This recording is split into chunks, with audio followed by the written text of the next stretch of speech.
Hi, I'm Paula Kornell, General Manager of Oakville Ranch Vineyards. In February of 2011, the Napa Valley Vintners gathered some of our legendary greats. They were asked how they started in the wine business and what brought them to Napa Valley. Here's what they had to say. Well, I was a lawyer for 28 years, putting frowns on people's faces. Now I put smiles. See? And that's how I got into the wine business. Al had a business in Southern California in Los Angeles and was completely bored. Well, there's something in common here because I too was bored. And I, from Switzerland, obviously we drank wine. We had wine as part of our life. You would think that children would have milk. No milk. We had a little water with a tablespoon of wine and a little sugar. That's how we grew up. As you grow older, a little less and less water. And so wine was part of my life. Came up here to the valley, looked at it, and I've been a city boy all my life, and I said, damn, this is fantastic. Things grow out here.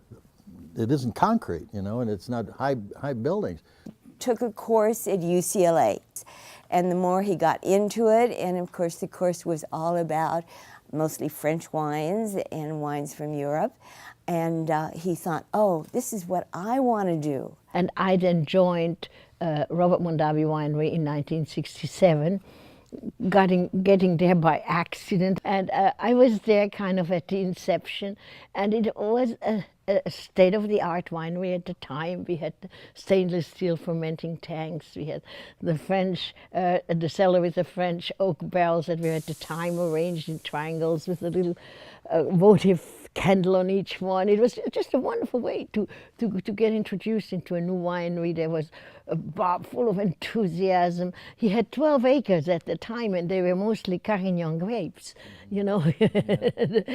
and he bought the grapes from the neighbors. And then, of course, things progressed. And so he took a trip over to actually Bordeaux. And because he spoke French pretty well, he went into the fields and he was talking to the workers. And the more he talked and the more he heard and did his homework, found out that the best place to make Cabernet Sauvignon, which is all he was ever interested, was Napa Valley. And he was shown a lot of property all throughout the valley. Well, Al had an idea of what he wanted, and it was only hillside. There were only two realtors in 1972 in St. Helena. Jimmy Warren was one of them, and I spent a couple of days with him, and I kept saying, like Al, I said, on the basis of what I've been reading and everything, I really would like to have a hillside vineyard. I think your odds are improved in wine quality, and that's what I want. And so he was shown all this property, and nothing hit him until he was shown this piece of property up on Diamond Mountain. It was raw land.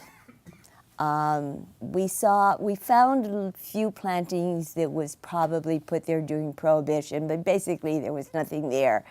But on the hillside where our winery is now, he overlooked, we're kind of in a bowl, and he knew why, I don't know, but he knew this was it. So as soon as I drove in and I saw the exposure, I really got excited about this. It's like when you're buying a house and you all of a sudden you see this, you haven't been in it all, so you think right off the bat, that's the one I like. Well, that was my impression. The problem was this place was an absolute wreck. But then, being an incurable romantic, I look up at Mount St. Helena, I look at a mile of the Napa River there, I thought, hot damn, this is starting from ground level zero. What a fantastic place to commit financial suicide.